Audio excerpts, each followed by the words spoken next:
Hey everybody, what's up? Christian McBride here. I'm bassist and artistic director of the Newport Jazz Festival, and it is an honor to have you all here on Highsnobiety. We are raising awareness for the Newport Foundation Musician Relief Fund. And to help me do that, I'd like to introduce all of you to someone that you all know.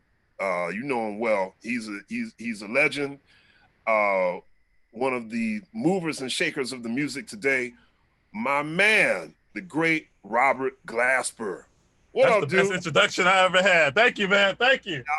Hey, man. You the cat. You the cat. Appreciate you having me on. This is dope. Absolutely, sure. Man. So, how's everything out there in La La Land? Shoo.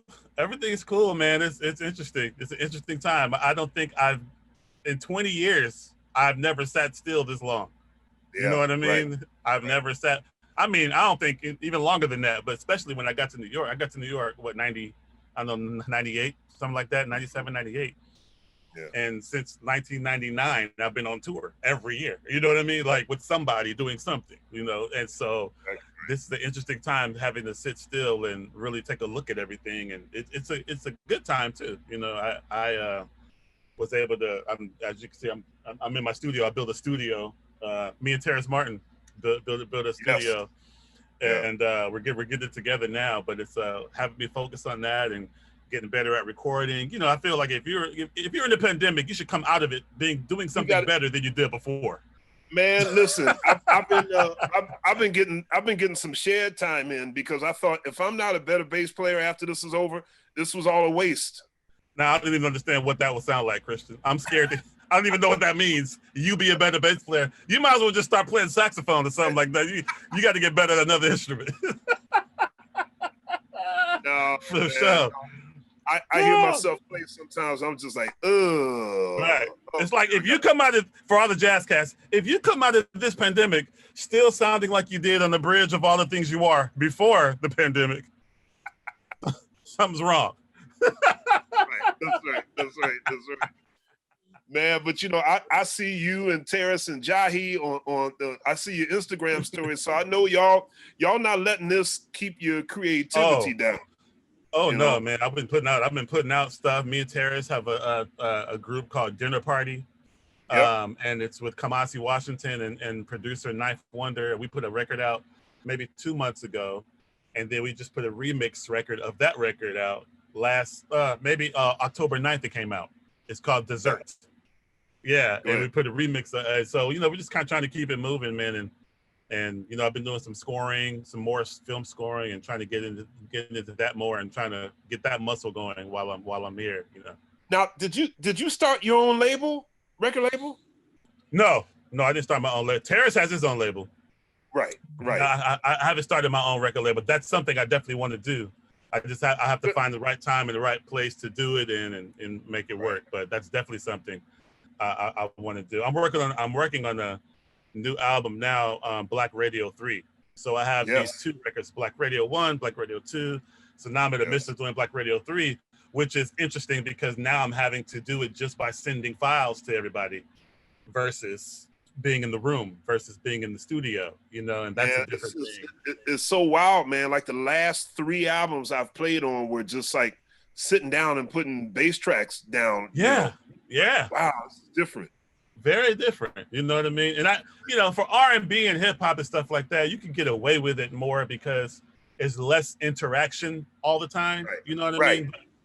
So you can get away with it. It's just laying a track like you do anyway. But sometimes that magic of being in the room with the person and, you know, coming up with ideas or even hearing them tune up. I get ideas from hearing people tune up. What was that you played?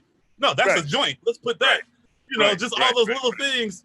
You miss all those little snacks, those little bitty, you know what I'm saying? But at the same time, I know a lot of artists who have gotten good at home recording their vocals, and now they're, you know, you can record with more opportunity to record with more people and more often, and because you don't have to be in the room, you don't have to pay for flights and hotels and. If you don't show up and you know all that stuff. That's right. Hey man, I gotta tell you what's so cool, man, is in fact it drops tomorrow being Friday, October 23rd, I'm on Bootsy's new album. And yeah. Are you serious? Yeah, man. That was a dream come true, man. Of course. And so you talk about like hearing cats, you get ideas from cats tuning up. Yeah. And so Bootsy, he played the track and I'm playing along with it. And I'm literally just like trying to find out I'm trying to figure out what to play. Right. And so I'm playing this old mess, just kind of messing around. Bootsy's like, yeah, baby, do that.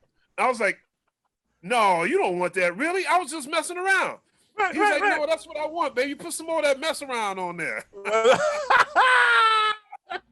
You sound just like him. Yeah, baby. Yeah, baby. Put some more of that mess around on it. I love it. Mess around. Mess around. That's right. So, wasn't there a song called "Mess Around" back in the day? Do the mess around. Ray Charles. Ray Charles. That's right. Yep. Man, look. One thing I love talking to you about, man, and Jason Moran and Chris Dave and Eric Harlan. You know where I'm going. Yeah. H-Town. Yeah. I find it so weird that. How is it that Houston has produced such? I mean, it's like all these bad cats come out of Houston, man. But there's nowhere to play in Houston. There's no scene. There's no scene at all. How'd y'all do that? It's like being in the desert, but we have the best swimmers come out the desert. Like what? Yeah, exactly. Well, y'all got no pool. How y'all swimming? That's because. That's exactly. You know what? That's a great analogy.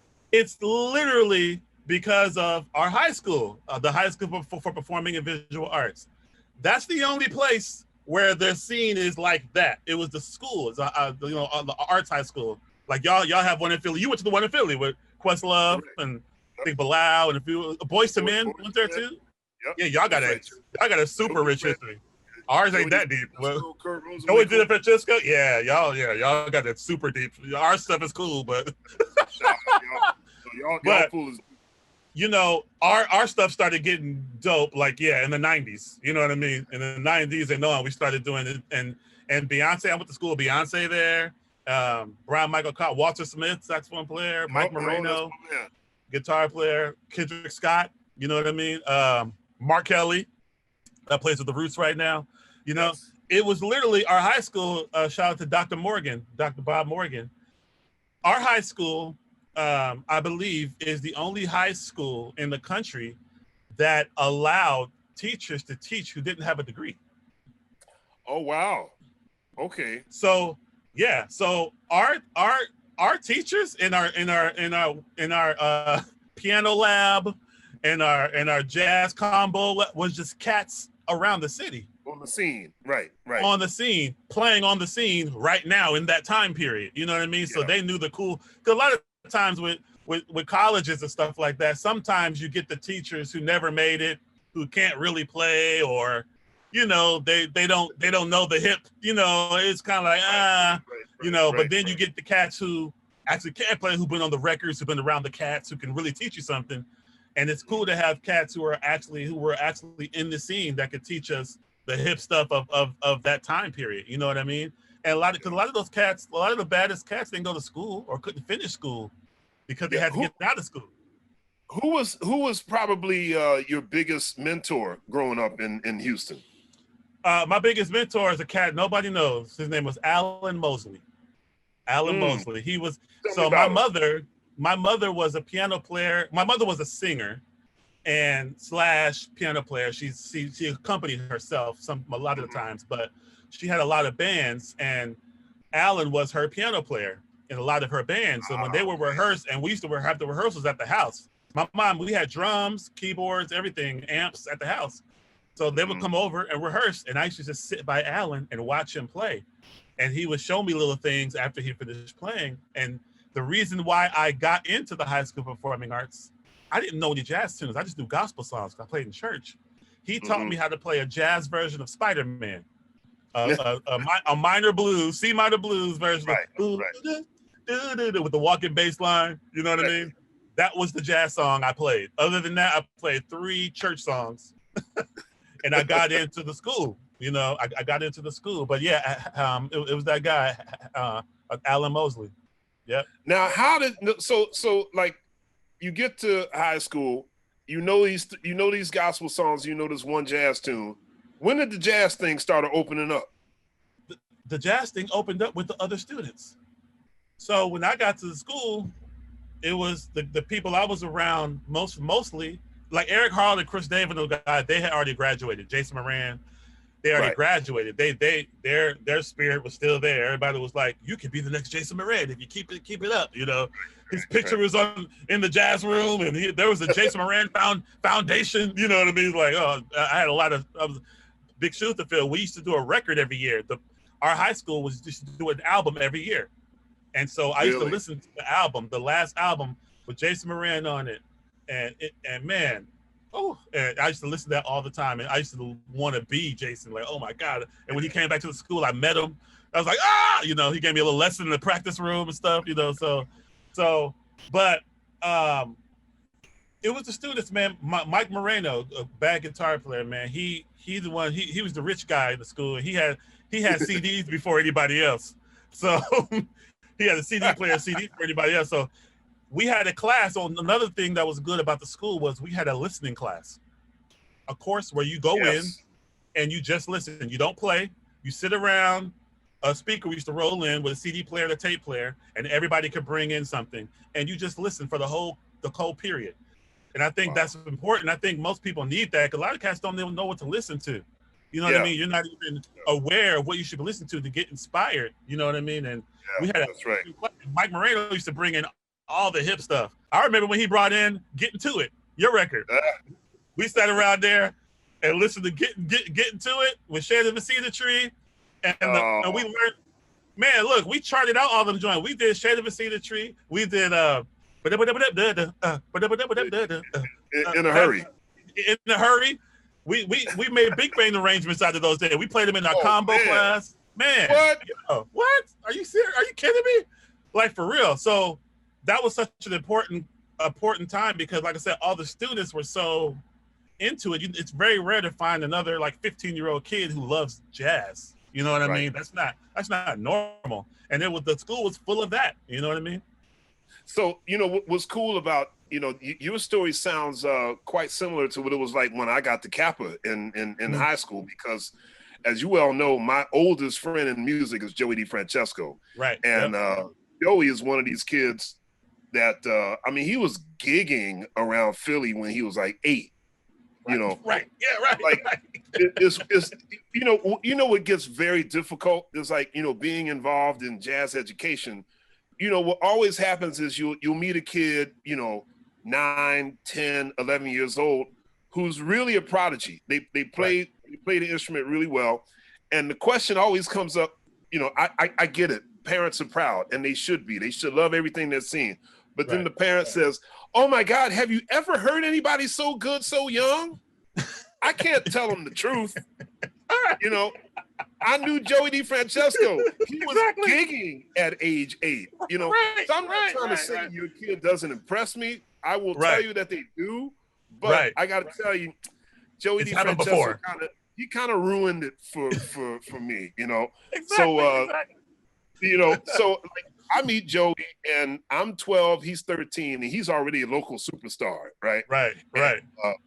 And then we get to Kappa, and then most of the cats in that school that could play are people who never, you know, some of them didn't really turn out to be professionals, you know. Right. And like I'm getting to school and they, you know, here they are, they talking about Coltrane and Art Blakey and the Jazz Messengers and Rahsaan Roland Kirk, and my head is just spinning like, oh man, I can't get enough of this. And I met a guy named, you may know him. Do you know Byron Landon? You know Byron Landon, don't you? I went on tour. I was on tour with Byron Landon for years with Russell Malone. Yes, of course. That's right. Yep. So Byron and his older brother Robert, those were like my 2 number 1. You know, those were like my dudes. So Robert and Byron were like, look, I don't know what you learning in school, but come over to our house and we gonna share it on the real stuff. So they pull out like those BSOP albums, Maiden Voyage, The Real McCoy, Power to the People, Joe Henderson, all the stuff. And Robert be like, so let me show you what to play on a Lydian chord. Let me show you what to play on a sharp 9 chord. And I'll just be like, wow, this is better than school. Right, of course, exactly. And these that's crazy. These cats weren't that much older than me, man, and they showing me the stuff, I just played with Joey. I did a gig. I'm one of the curators for this cruise ship, the Blue Note Jazz cruise. Sure. And Joey was a guest on the cruise, and I had him sit in with my trio on organ. Oh, and we got a chance to play together. But then out of nowhere, we're at the sound check. I hear a tenor sax, and I'm like, who's killing on tenor sax? Kamasi? No, it's not. Kamasi's not here. It's Joey on tenor. I knew he played trumpet. I didn't know he played saxophone too, bro. So let me tell you something. When I saw him play the saxophone, I told him, I said, look, man, you're my brother. I love you more than anyone on this planet. But if you ever pick up the your life is going to end. Right. Exactly. It's like, are you serious, bro? Nicholas Payton's like that too. One of them guys too. Yes, he's like that. Warren Wolf is like that. Warren Wolf, yeah. It's like, what are y'all doing? I hate all of you. I love you, but I hate all of you. Can't stand them. Like, we should make like a MTV. You remember they used to have those MTV Celebrity Death Match? Those claymation joints? Oh man, they should do that with jazz for sure. 100%. That would be amazing. Warren Wolf versus Nicholas Payton. Boy, I'd buy some popcorn for that one. Exactly. Yeah. But one of my favorite stories, we've talked about this many times, is man, the first time you and I had a chance to play together, meeting you was such a beautiful thing, man, because like you came out of nowhere. Shedrick introduced us. Yep, Shedrick Mitchell. That's right. You played so good, man. I remember thinking, there's a general rule that if you need to send somebody in as a sub, you don't send in someone who could potentially take your gig. Right. You send in somebody who they can do the gig. Right. They can cover it. Right. Right. And man, when I heard you play, I was like, right. I like this Glasper dude, Right. That was fun. Yeah, I'll never forget that. That was me, you, Rodney Green. Yep. Green and Tim. Was it Tim Warfield? Yeah. Tim Warfield. Yeah, Tim Warfield. Yep, exactly. and Keith Loftus made a few gigs with us. Keith, that's right. Yeah. And saxophone player from Barbados, not Barbados, from the Ron Blake. Ron Blake, exactly. Ron, yep, that's right. Yeah. Look, I'll never forget when the first time we played, I think our first gig might have been Ortleaves. I think you brought me there first. Just to get me, acclimated, the thing. And you called off. I actually think that, what's funny, that gig was actually, I think that might have been Tim's gig, but he just kept the band together. Oh, okay. Yeah, because I remember, I need a band. I said, just get Robert, I'll never forget when you counted off Roland Dervish. I was like, what? Because it's normally like, you said, ready, Roland Dervish. What? My left hand couldn't move fast enough. I was like, oh, Jesus. Help me, Lord. I think I'm going to make it through this. That's so fun. That's right. Killed it. That's right. And all them gigs, I say it all the time. At every gig, you have to call my mom after the gig and make sure, so she'll make sure I got back to the hotel okay after each show. I loved it. That's right. And I love speaking with him, man. He was like, hey, Christian, can you come by my room? You got to talk to my mom. I was like, yeah, all right. That's right. So she's like, is my baby okay? I was like, yes, ma'am. He's totally cool. Man, and for sure. One great thing about being when you're a sensitive musician and you're a skilled musician, there's a certain level of you got to listen. You got to be alert. You got to listen. You got to see what's going on. One of my favorites. There's another story about you that I love to tell. We were playing a gig in Hartford, Connecticut, and it was kind of like a put together thing. And Lewis Nash. was on drums. Yeah. Lewis Nash was playing drums, and Keith Loftus was playing tenor, and we were playing a song of mine, Lullaby for a Ladybug, and somewhere along the way, there was a major train wreck with Keith and Lewis. Like, I think Keith had missed the first ending or whatever it was or something. Right. We were all in like a whirling dervish.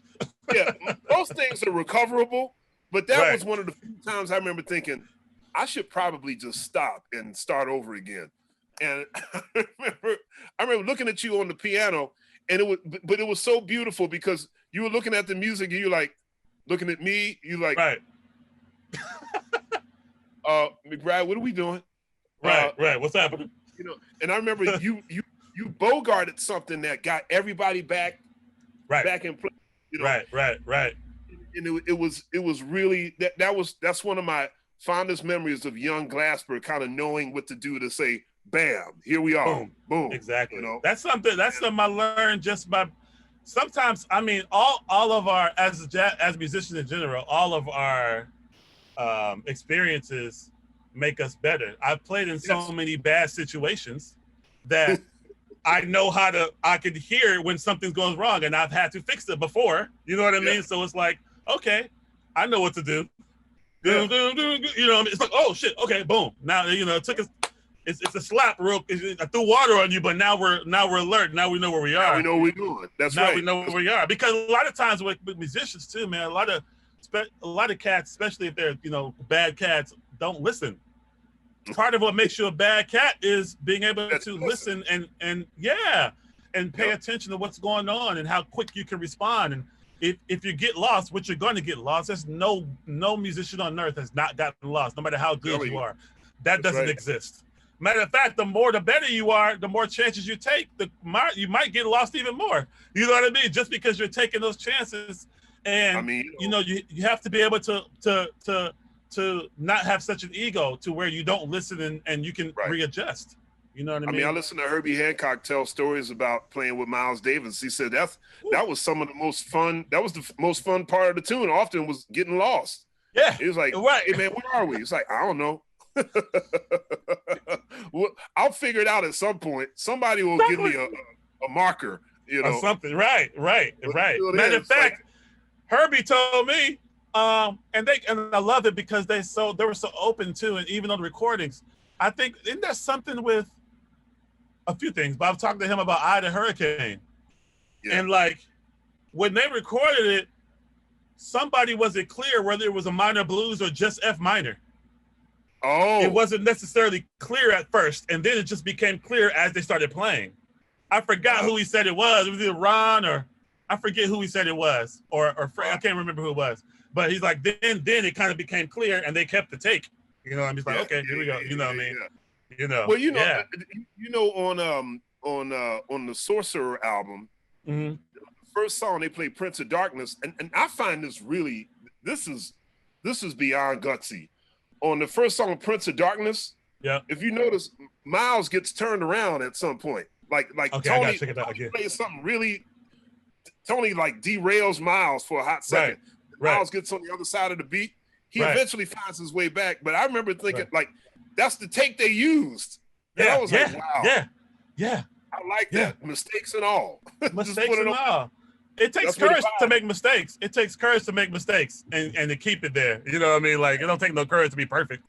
You know, like that's Herbie was the king of mistake. He even told me, he was like, man, most of them songs, I ignored the changes. Because he told me right before they did Miles Smiles, at the recording session, Miles came over to him and told him, hey, try to not comp with your left hand. Right. Try not to use your left hand. And Herbie didn't even know why. Miles didn't even tell him why.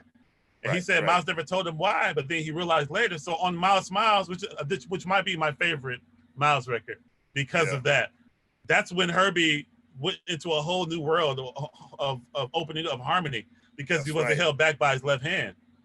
From that moment, it opened up everything. You know what I mean? It's just that there's that one part on Dolores, I think, when they're playing the head out. Yeah. Like he doesn't comp the whole tune. He just takes his right hand solo. There's one part where he he just plays a chord just one time. Just and one it's time. Just like, it goes just like, yeah. Oh, like, woo. Woo. Exactly. Yeah, exactly. Exactly. Man, that's right. Tell me about the first time you met Herbie. First time I met Herbie, in a real way where we actually had a conversation, I would say was in China. My band opened up for him and Chick. For him and Chick somewhere. Was it China? It was somewhere in Asia. And I came off stage, and I saw Herbie walking like from the dressing rooms coming. I was like, oh snap, Herbie's walking. I could really, because I've met him before in passing and stuff like that. But this like I'm gonna have a real conversation with Herbie now. And man, I stopped to talk to him. This might have been like, I don't know, 2000. It was kind of late in the game. It was like maybe 2015 or something like that. Really? 14. As far as like really having a real thing with Herbie. Because I can't remember the first time I met him, but the first time we had a real connection was that because he talked about the Pimp a Butterfly album, the Kendrick Lamar album. He talked about that record, and that was like 2014, I believe. Wow. And he was like, man, what you guys did on that record, it was like an opera. I mean, we literally talked for like 20 minutes. It's the longest conversation I had to that point with Herbie. And that's when and then he's like, man, I love that. I want to connect with you guys, you and Terrace and blah, blah, blah. So I was like, okay, cool. So that's when we exchanged numbers. You know what I mean? I walked away with Herbie's number. I was like, and then right after, not far after that, we did a Blue Note record. And like a Blue Note All Stars record with me, Ambrose. Oh yes, that's Strickland, right. That's the Herbie same group that's in the documentary. Exactly, same group in the documentary. And Herbie and Wayne were special guests, so they came they played the session. When Herbie got to the session, I called Terrace. I was like, yo, Terrace, Herbie's here at this session. Drop whatever you're doing. Come now. Get over here. Right, so you can meet Herbie. Because I told Terrace, I was like, yo, next time you do a Kendrick Lamar album after Good Kid, Mad City, I said, please, I got to be a part of it. So he called me like, yo, we're doing the Pimp a Butterfly now. Come to the studio. And I got in the Uber, I got there, you know what I mean? And that's why I'm on that album. So it was time for him to meet Herbie. I was like, come now. He met Herbie, and now he's producing the Herbie's record. You know what I mean? And it's just it's so great that Herbie wants to be involved in this, and he's never that guy that's the legend that's like, I've been there, done that, I'm done. Yeah, right. You know what I mean? He's still going. What's that like for you? Because in a way, I mean, Herbie Hancock, I mean, it's really shocking to think that, he's 80 years old. He's 80. He's 80, right? But he's turning to a younger generation, cats like literally half his age, and saying, show me. Yeah. What do I do in a situation like this? Hook me up. So in a way, you're almost like a mentor to Herbie. What's that feel like? That's it. That's so crazy because like literally, when I'm in LA and I do a show or someone, Herbie pulls up. Hey, what's happening? He pulls up to the show. You know what I mean? Like it's so crazy because when you think about it, Herbie did rock it when he was my age. Right. Herbie was 40, 41. When he did Rocket, that was the beginning of hip hop. He helped start a whole genre of music when he was 40. He could have stopped. He could have stopped at that point. You know what I mean? And now, you know what I'm saying? Now he's double the age and still like, yo, what's new? And then not too long ago, beat out Kanye West for Album of the Year at the Grammys. Come on, man. I mean, Herbie, man. And that's the thing. I think it's the mixture of both things. It's the mixture of his mastery, but it's also a mixture of how human he is, and he's how human he can be. He's a mortal. He's but he's actually a person. You know what I mean? Right. It's hard to believe, but he knows he's a person. He told me he's a person first. Music is what he does, and he can always learn from anybody. You know what I mean? And that just is so inspiring that somebody like that could have that thought process, and that's why he's still here and doing what he does, man. It's incredible. When did you realize that? You have been pretty much the best example I can think of a generation of a musician inside the last 20 years. Mm-hmm. I mean, there's a lot of musicians who have you know, I say they break that glass ceiling, that sort of that glass ceiling of jazz. It happened to Esperanza Spalding. It's happening with Kamasi. It happened with Diana Krall in the late 90s. But you have actually been someone that not only did you crack that glass ceiling, but you have like a whole space that you created, this sort of jazz, hip hop, R&B space. A lot of people visit that. A lot of people, you know, come in and out, but you've sort of like, you know, you're the cat that sort of created that thing. At least that's how I feel. Like, when did you realize, was that a conscious thing? Did it happen like by accident, or like, how did you know that you were creating this whole other thing? The thing, yeah, right. So I realized Hargrove had a little bit with the RH Factor. Exactly. And I went on tour with RH Factor. So Roy Hargrove, of my generation, a little above, he was the one that I looked up to for that. He was when he came to my high school. I'll never forget. He came to my high school and did a show, and I'd never seen a young all black jazz band before. I think it was Hutch, you know, and it was like Reuben Rogers, somebody. It was like, and they all had on, you know, Roy had on jeans and sneakers and a cap, and I was like, I never seen nobody look like me. Literally, we think we had the same shirt or something, and playing straight ahead and killing it. You know what I mean? I'm like, oh, you can still be of today, dress of today, be young, but still know the language and play the language. Because I always thought, you know, you had to look like my principal to play jazz, and that wasn't cool to me. You know what I mean? And that's what turns some kids off. It's like, you know, they look at that and it's like, it's not cool. That stuff was cool in their day, but this is a different day. So it's like, I feel like I connect with my audience, and I'm able to bring jazz into a new era because they look at me and they see themselves. You know what I mean? A lot of times that's literally what it is. And so Roy was the first person I saw of my generation that was a straight ahead jazz musician that was playing with D'Angelo, that was playing with the Roots, that put out an album with, you know, Q-Tip on it and Michelle DeGiocello, you know, and it was cool stuff. You know, I was like, oh, you can do that. And then Roy took me on tour with him when I was still in college for the first RH Factor tour. And the first place we went to was Houston, Texas. Is that the one where my mom. So I'm like, I don't know, I'm like maybe a junior in college or something. And we go to Houston. I'm with Roy Hargrove going to Houston. I'm like, yo, I'm here. I'm with Roy. I'm in Houston. The place is packed. It's killer. I'm like, woo. Yeah. Spanky was on guitar too. Yes. Yep. I remember Spanky was on guitar. But Lil Jon, not Lil Jon, sorry. No, it was Willie Jones, and I forget a little bunch of guys, Reggie Washington. Anyway, we get there. Right when the first song starts, we start playing the first song that I don't have a solo on. My mother walks into the building, walks straight up to the stage, points at Roy, and says, "Give my baby a solo." That's the greatest story ever. The whole band like, oh snap! And Roy was like, I think he might have been soloing. I think he might have been in the middle of whatever happened. He stopped and was like, "You heard your mama. Go on." That's right. And I took a solo. I'll never forget that. But seeing Roy do that, you know, that inspired me to do that. So like literally in college, I met Bilal in college.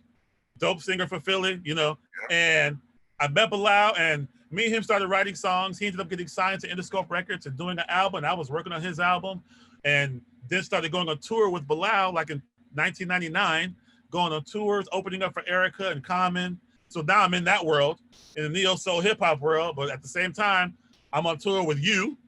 You know, you took me on my first tour. I failed classes because of Christian. Look, I was never at school. But that's what I went to New York for. I was like, sorry, that's what I'm here for. So we gonna figure this out. But I'm on tour with you, Roy Hargrove, Russell Malone, you know, Mark Whitfield, and so I never stopped being on tour with Bilal while I was doing the jazz stuff. And then from Bilal, you know, I started working with Common and Q-Tip, and it just got more and more, and working a lot with the Roots.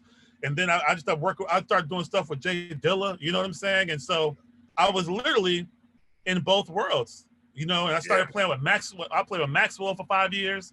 You know what I mean? And while we're on breaks on Maxwell tours, I would do trio gigs. I would do gigs because my band, the Maxwell band, was me, Derek Hodge, and Chris Dave, and Shedrick Mitchell, on organ.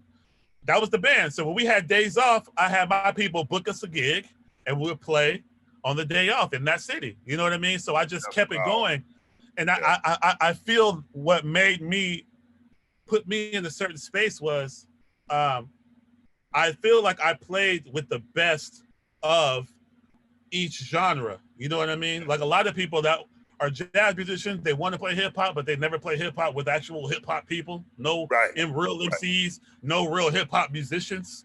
Because there is a hip hop musician that's a real thing. You know what I'm saying? Like a hip hop bass player, that's a different thing than a regular bass player. You know, you have to know the genre.